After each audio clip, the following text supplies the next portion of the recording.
Салам достор, кайрадан сиздер менен мен Тилек. Биздин ынтымак каналыбызга куш келипсиздер. Бүгүн 1-ноябрь 2018. Жумушка чыкпадым. То есть эми чыгам жумушка. Бүгүн такси KG группасынын жамааты биримдик ашын уюштуруп атыптыр. Бүгүн ошол жака мага звонок чалып ошол жака чакырышты. Азыр ошол жака баратам. Кыскача ошол таксисттердин чогулушу боюнча бир видео тартып койгон аракет кылып атам азыр. Билбейм, мен деле жаңы келдим азыр. Кандай болсо достор, келдим Дарина чайканасына. Өзүңүздөр көргөндөй эле таксистер топтолуп атат. Салам алейкум. Таксистердин аркасынан бир келишип атат. Мен өзүмдүн машинамды Kurtar maşıların canına koydum, coşsun dedi.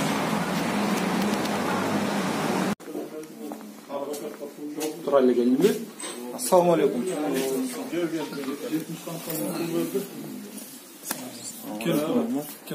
Assalamu alaikum.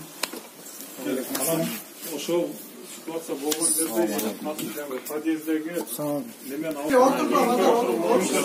ашықта жариялап қойып туғандар. Мен атым Жолдош, жаң кіргендер, бұға шейін ашқа келбегендер болды, тауыш олайды.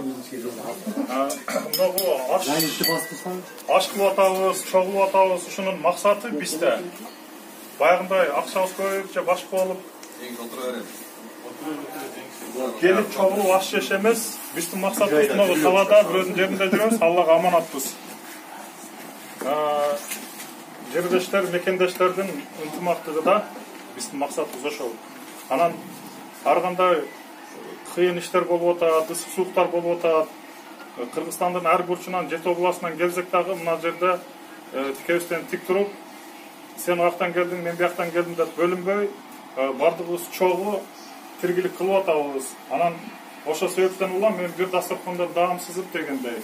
Чоң отуруп бирибиз менен таанышып, сүйлөшүп отуруп кетиш максатында ар айдын биринде чогулуп атабыз туугандар. Өз порядок менен тартип менен кол көтөрсөңөр, анан очередти беребиз, туруп оюңарды айтып дегендей. Кошумчаңар болсо, барында сунушуңар болсо туугандар ошондой болуп, бүгүн иш алып барып, жакшына кемгетигибизди сүйлөшүп, чечип алайлы, анан жакшына отуруп ашыбызды жеп, birbirimizle tanışıp, söyleşip oturup, anam tarkap getirip tuğanlara. Bunu sos turalı bizden основной bölge uşu birinci вопрос. Ekinci вопрос, много кайрымдуулук кылып атабыз туğanlar. Садака иштерине жардам берип атабыз. Ошол тууралуу отуруп, түшүнбөгөн нерселер болсо, birbirimizle kеңешип, сүйлөшүп, ушул жерде чечишип алсак. Мен айтпайм, эми бардыгын эле башы айткан эле кылып деп, жок. Кичине грамотно иштейли туугандар, баягындай кылыпчы. Бир адамдын аркасынан башкабызда сырада айтып кетпей турган кылып, ошондой моменттерде өзүбүздү контролго алайлы. Талада жүрөсүң, кыргыздар дайым эле атыс жакшы жактан чыгып өзүнөн жетет ушак делечи. Буга чейин атыс жаман болуп кетти, бир моменттер болду.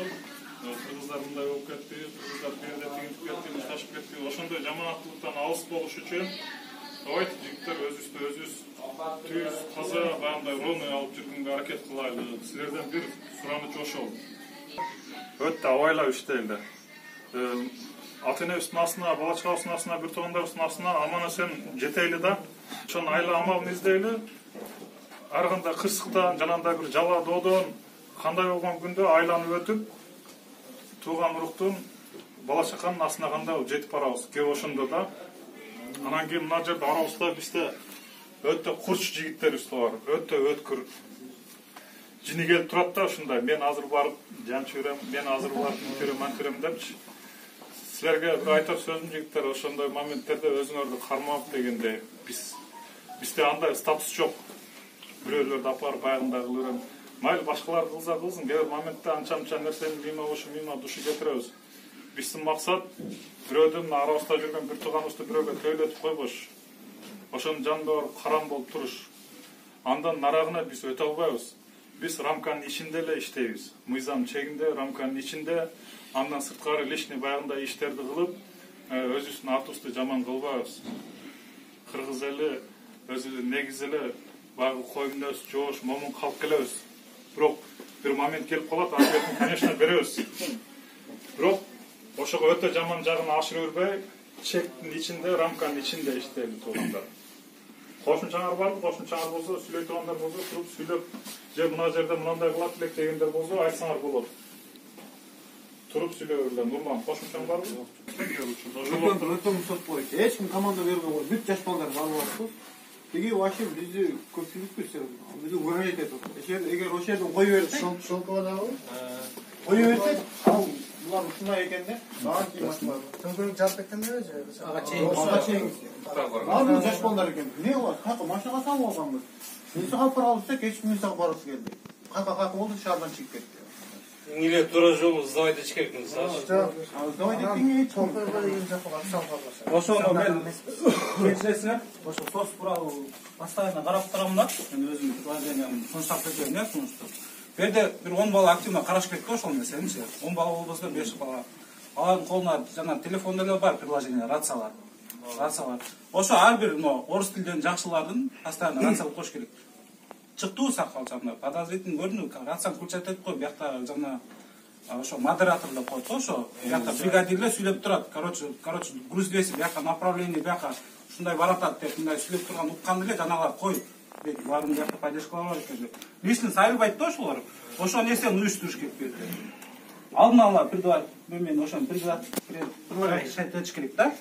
Ошону сунуштайын деген. Азыр жерде чын-чынына келгенде 10 админ кылсаңда жетишпейт. Мен группамда 250ге жакын адам бар, жетишпей кетебиз да, эч карагандачы. Группасы башламан чыгып кетет. Ошону бир 5 бала хотя бы активно только ошону карап отура турган болсо, ошол нерсени кылсак болот да. Ар бирине телефондо рация, бирок бардыгына доступ бербеш керек. Аякта да ля-ля падулка деп басачы. Бирок кулчат этет, админдер сүйлөп турат. Бияка мындай баратат. Короче, мындай сос груздеси деп коет го негизичи. Бияка бул районго баратат. Направление бияка карап койгула деп мындай болуп турса, жана клиент бараткан болуп туруп кой дейт да. Азыр мен барып буну бир нерсе кылам деп, кел мен төлөп кетпесин дейт да. Ошол нерсени уюштурушубуз керек. Ошол состу мен карап турам да. Состун эң жаман жери, мен да чекте жүргөм, состторго барып жүргөм да. Бул кашта айылган, балада болгон просто жаман. Таксистер өзү билесиңер, постоянно жин болот бизде, нерв болот, жол деген психически чачадан турган жумуш. Мен өзүм көргөм, барып кайра клиентке борун ачып кетет. Монча адам барып жөнүндө төөлөп салат да. Опасный ал нерсе. Тем более биз бирөөнүн жеринде жүрөбүз. Бирөөнүн закондору бар, сыйлашыбыз керек ал нерсени. Ошого баягы тактика вырабатывать деп чыгыш керек.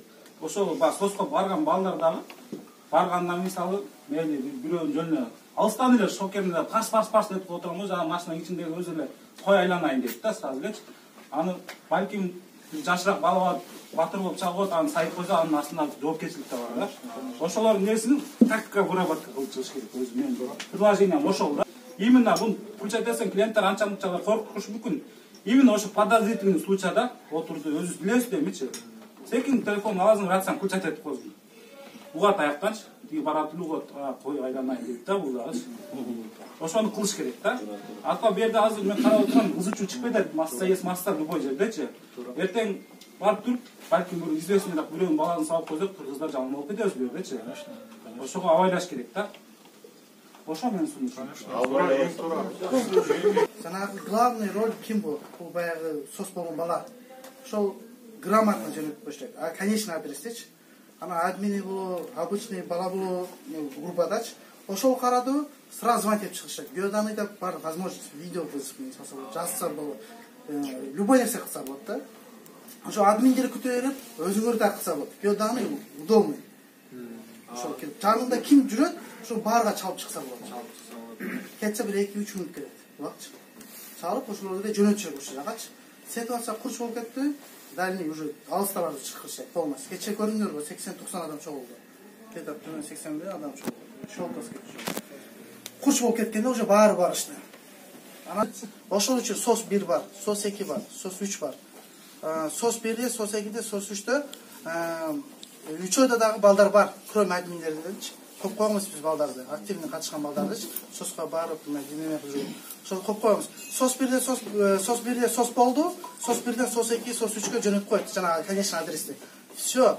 3 сос, 1 состукун көрөсүңөр силерчи. Биз 3 состукун карап турабыз. Эгер 3 состукун үчөөнтең мондал кээде мен шоу алып карайм, быт баягында көйүп кете болсо, Москванын любой жеринде жанаша жакын эле жүрөсүңөр. Геоданныйда биз көрүп турабыз. Ким кайсы жерде жүрөт, ким кандай, кайсы саатта кирген, кайсы убакта чыккан, кандай болгон. Бүт көрүнүп турат. Мунун биринчи причинасы эмне дейсиздер? 30 бала барганымыз. Бул башкалар көрсүн. Кыргыздардан ынтымактуу экен. Келет экен булардын аркасынан депчи. Бул максат ошол биринчи деп. Келет экен деп. Мындай до этого мындай болгон эмес да. Вообще. Кече Аслан эме шоклада болду, ошолду.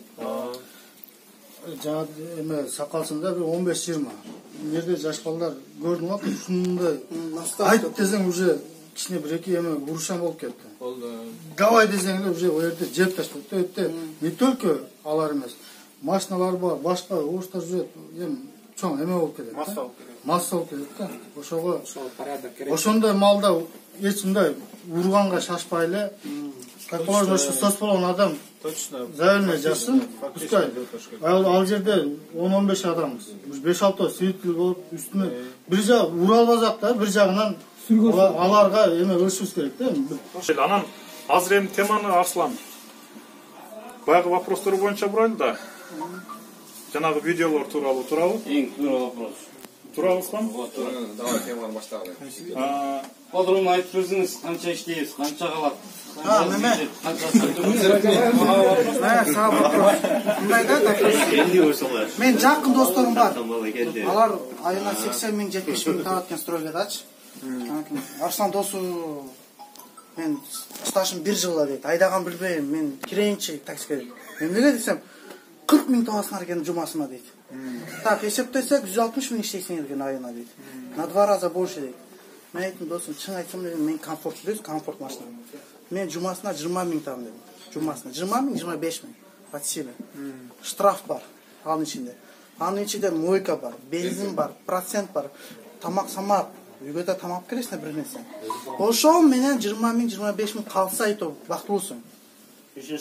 Анан сен ошо 40 миң табасың дегени бул балаңгыда туура 40 миң тапкандар бар экен. Но когда купить смена алганда убакта алып жүрүптүр. 40 миң, 50 миң көтөргөндөр бар экен. Ол уже жомок бүттү да уже. Купить смена алып бүттү. Яндекс кичине жыргатып койду. Всё эми бүттү, жаап койду азыр. Ушул тема тууралуу эми кичине кеңири түшүнүк берип койсоң бизге, YouTube'дан башка. Мен бир вопрос айтып коеюн ушуга. Кыргызстандан дагы жаш балдар, псих түшүнбөгөн жаш балдар келет да бул жака 40 миң деп. Жок, серьезно да. Анан мен, допустим, аялым мага айтат. Мага 20 миң салыңыз, 20 миң сизге калсын. Жок, например, ошондой. Сиз акча салатасыз, мен 3 миң, 4 миң салам да жумасыначы. Сиз 40 миң тапсаңыз, кантип мен мага 2 миң, 3 миң саласыз? Түшүнөтасыңарбы? Ошол, жок. Ата-эне бар, туугандар бар, айтат, Арсланда акча көп экен. Көп проблема. Ооба. Мен туугандарым айтат, Арслан дейт. О десем, менде кредит бар. Төрөп турчу, акча берип турчу дейт. Сен жумасына 40 миң иштейсиң, эми мисалы жалпы деп. Ошондой ой келет да. Барын айтсаңыз туура, сага вообще каршы жок. Но купить смена бар учурда ошону иштеп жүрүптүр. Туган мен айтып кетейин, купить смена мага вообще түп тамыр менен доступ болгон эмес, потому что мен Яндексте 1 жарым жылдан бери жүрөм. Мен күнүнө ошо стабильный иштейм. Мына жакында жаңы жылдан кийин ар бириңерге келет, билсеңер керек. Итоговый 1 жылдын эсеби. Ошол жактан да полный данныйлар болот, канча процент кетти, канча комиссия берди, полный данный болот ал жердечи. Айтып кетейин, менде берде фантастика кылган жерим жок. Мен өзүм реальный доходун көргөзүп атам да. Ал вопростордун баарына жооп берген даярмын. Просто менде как положено эл катары комиссиясы бар ал жерде. Купить смена эмес бул. Анан кийин реальный факт менен иштеген. Менден 2 эсеге иштеген балдар бар, чын-чын. Бар. Анан берде бая комментариялардан да раз окуп атам да. Ар бир көрөт, ар бир видеонун астына 1000 комментарий болуп кетип атат да. Окуп чыксаң, мен сөккөн болуп атат, башка түшкөн болуп атат да. Просто берде мондой болуп атат. Мен таксист менен 2 жылдан бери иштейм, күнүнө 2 жарым иштейм дейт да. Сен иштей албасаң, бөлөк бирөө да иштей албаш керек деп суроо бергим келет дагычы. Балким сен айырды болуп, эртең мен чыктым, 2 заказ аткардың, обедке чейин бар телефон ютуп чукулап отурдуң, кайра чыгып 2 заказ аткардың. А берде бөлөк иштей турган адамдар да бар да. Берде как положено график коюш десең болот. Мына кече чын-чынына келгенде бай 40 миң эң жакшы сменалардын бири да. 50 миң эң жакшы сменалардын бири. Ошол берде бая ал бердеге мен эң негизги максатым мен өзүм Москвага жан келген кезимде да көчөдөн таксилер көрүп калып, о кыргыздар молодец, базар жок деп барып бир такси барып, байке мен да иштесем болобу, нарак беребин сурасам, Сіздің бұройды болот, бирок мондай да, жардам бериңиз келбейт, бөлүшкүзү келбейт. А мен өзүм ошол нерсени бүт өзүм үйрөнүп чыктым да. 2200тен PR үй айдадым. Ал убакта ошондой эле 1,5 болчу экен көрсө арендачы. Билбегем да мен, мага бирөө айтып койгон эмес. Мына ошолордун баардыгын эл менен бөлүшкөн максатта да. Анан стройкада өзүм бүтүп калган эмес, мына жээнилерим иштеп жүрдү. 6 айлап 8 айлап кита болгон бар. Мен да иштегем, мен да пол жуугам, бөлөк нерсе мен да кылгам. Күнүнө 2 күн иштесе да ошол акчам чөнтөккө калганы ошол нерсе болуп атат. 6 ай иштеп туруп кита болгондо ушундай алям болосуң да. Ошол жагы да эң эмесичи. Туура видео чыгардыган негизичи, ол иштегендер деле бар. Анан сага суроодо неге ошо кандай максатта чыгардың ошо видеону? А если сен onu чыгаргандан кийин терс жагын да кошо чыгарсаң эле, сразу эле уже таркап кеткенден кийин азыр эми чыгарсаң уже бардыгын мнениясы башка жака бурулуп кетти. Жаш балдар мисалы келет, кыргыздар келет. Бизде бу жерде максатыбыз туура жолдо иштеп, Россиянын, Москванын эмесини, законну өзүбүз биринчи билишибиз керек да. Водитель болгондон кийин эң күчтүү ответственный да ушу ишчи, мисалы үчүн биздин ишибиз. Көрсөчү. Менин эң негизги максатым башына келгенде азырында только армияндар оңдоп аткан болот. Кафелерге барсаң, мындай өзбектер кылып аткан болот, бөлөкчөр кылып аткан болот. Кыргыздар иштеген стройка барсаң да ошол жерден биринен бири место талашып мушташып кетет. Жок. Мен могу Русланы биздин балдар иштесе экен деген ниетте. Эми ал видеону көргөндөр, ба биз демократиялык мамлекеттерден болобуз да, туурабы? Ар кимдин өзүнүн аң сезими бар, туурабы? Бардыгы бул коомдо субъект, туурабы? Ошол нерсени көзү жеткен адам. Эми өзүмдүн болгон иштеген айтып, мен деле бул бракты колдойм, мен деле ушундой кылып атам. Келин иштесеге болот деп атпайбы? Мен өзүм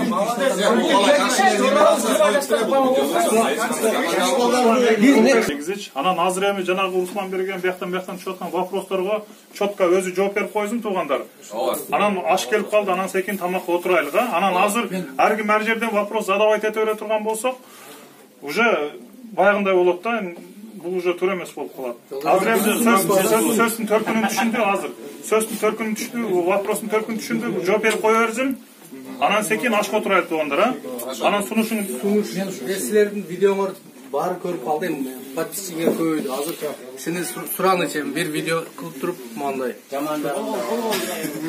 Баягындай 4 жылдан ылдый стажы барлар иштебей эле койгула деп чыгарылар. 4 жылдан ылдый 22 жаштан өйдөңөр таксистке, пожалуйста, кегиле деп чыгарып. Эми чыкканда сиз бир эле видео айтып атат. Андан кийин силер көрбөйсүз. Жок, бул айткан о 3 жылдан ошону чыгарып койсоң. Видеонун акырында сөз 3 жылдан өйдө стаж менен деп айтылган сөзү бар. Аяга чейин чыдап Көргөн адам бир эле көрүп кетпейт да, бөлөк. Уже кызыккан адам бөлөк видеолор көрөт да, бу жерде ошол кызыктырып туруп анан арткасынан мен кылып атам. Иштеп жүргөн адамдар бар да, азыр деле Москвада. Канча адам иштейт? жигиттер сөз көбөйүп кетти. Эми кыска четко нускалып жооп берсин силер. Внимательно. Ушул кичине поддержка болсун. Буга чейин мисалы 2 жылда иштеп жүргөндөр бар да таксиде. Алар бул видео канча ай болду чыкканда? Видео чыкканы 1 ай болду. 1 ай болду. 1 айга чейин деле мисалы трактор айдап, КамАЗ айдап, айлыкка иштегендер бар. Ошолор деле жөндөн таксиге өтүп кеткендер бар да арабызда, туурабы? Баары эле таштап. Видеонун аркасынан эле эмес, турат. Ортурун газелин сатып өтүп кеткендер. Ошол видеонун видеосунан кийин эле баардыгы эле машина авария болуп, жаш балдар авария болгон жок да. Буга чейин эле болуп жүргөн. Мен деле мисалы зарплатада иштейт элем, эки график менен бир 30 миң, 40 миң алат элем. Таксини ел мактаган, эл кишенеле чыгып кеткен. Мына Кудайга шүгүр эле. Кыска жооп берип койсун. Сонда продолжение болду. Сыңар эми базар кылып Ошо эмне максатта тартылды деп атасыңар. Ошо биримдикке келелик дегеним. Анан биз деле бөлөк улуттар кошуп ушул нишаны өзүбүзгө алып алсак деген ниеттемин да. Бизде бу жерде просто бар. Бизге праваны запрет эмес. Мен максатым бизге праваны запрет кылсакпы, решение кылсакпы деп бийлик ойлонбосун. Бизге нужда этсин. Биз наоборот өзүбүздүн качество бар да бөлөк улуттарда. Мен бөлөк жактарды көрүп ушул нерсени алып атам да. Биз ушул жерде ушундай кылсак болот эле депчи. Ошол анан Кыргызстандан жаш балдар келип атат десеңер. Кыргызстанда негизи мен билем да ошол келип аткан жаш балдардычы. Келип ушакта чындыкты мына өзү ошол жаш балдарга акыл ушактын жашоосун бир көргөндөн кийин анан жетет да. Негизи Кыргызстанда жүрүп ата энесин кыйнап жүргөндөр толук турат. Ошолор бул жактын жашоосун көргөндөн кийин анан кийин алардын сознаниясы өзгөрөт. Бардыгыбыз буттан жаңылганбыз ошол возрастчы. Алар да өтөт, биз да өткөнбүз ал нерселерди. Ошону алдын ала айтып түшүндүрөм. Последующий видеолор болот. Бирок силер жана күнүнө 2000-3000 таптым деген мен ага жооптун. Мен иштеп атам, мен бөлөктөрдү билбейм, бөлөктөргө жооп бере албайм да. Ошону коротко айтып койсоң, мисалы жаңы келген киши средний момчу иштей аласына. Ал момчу иштеп аткан киши Yok, bir yerde oputluy var. Niye oputlular var? Onlar gelip daldırıp iştirap duruyor. Ошо штраф тууралуу. Мен мисалы жумасына 1-250 келсе келет, келбесе 1 айда 1 келет да. Ben sen oputluya geldim. Просто ба өпкөнү басыш керек да. Ошо жана штраф мен 10 000 алам, штраф эле берип салат деп жазып атам комментария. Тинч айдаса штраф келбейт. Анан кийин күнүнө канча табам деген чын айтайм мен. Барга катуу тийиши мүмкүн, бирок чын айтайм. Биз жалкоолобуз таксистер. Иштебейбиз да биз. Жалкообуз биз. Иштеген адам иштеп атат, айланайын иштеп атат. Мен тааныштарым бар, туугандар бар, иштеп жүргөндө мен көрүп атам да. Аэропортко барганда да отуруп калсаң, биринин доходун карасаң 15 000, биринин карасаң 45 000 да жумасыначы. Ошону көрүп атам да мен делечи. Просто ба выбор өзүндө. Өзүндө ошо кылып аткан адам өзүндө.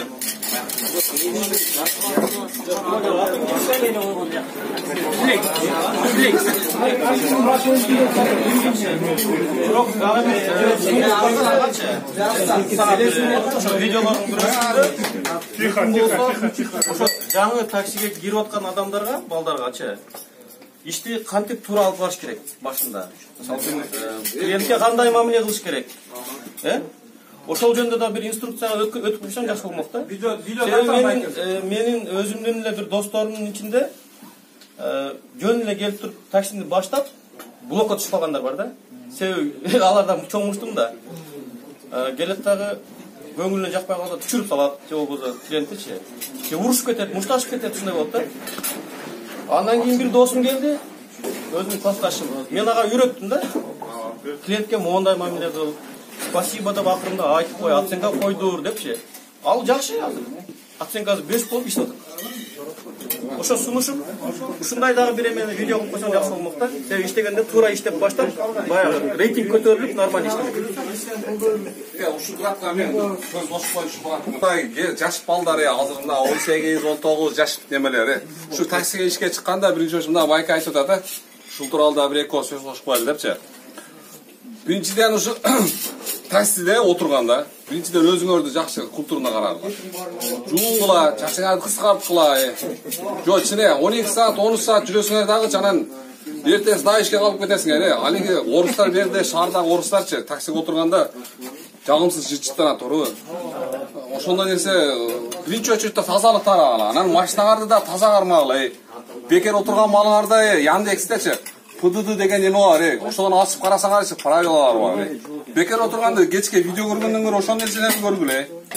Өзүңөргөчө немеде керек болот ошол нерсе. Мен көбүнчө байкаймын, алигинде круговой жерлерде биздин кыргыздар уруп, алаңдап киришет ошондой жергечи. Мен биринчимин же ал биринчими депчи. Сравнение менен. Ошо менен кошот. Жалпыдын суроосуна жооп бере алдыңбы? Ооба. Суроолор барбы?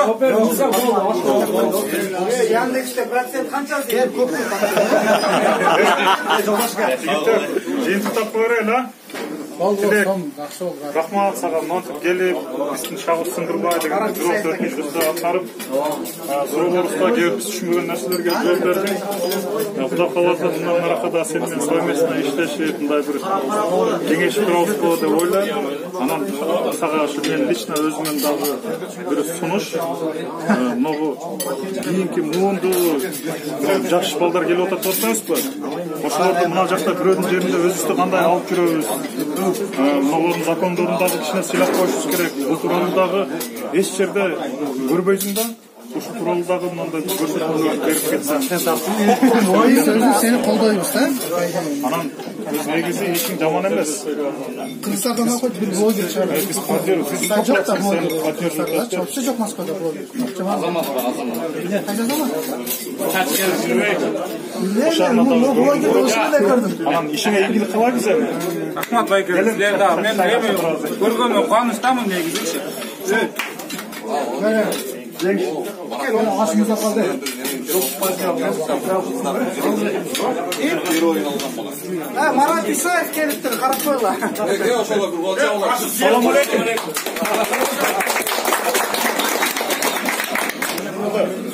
Ким кадар турат?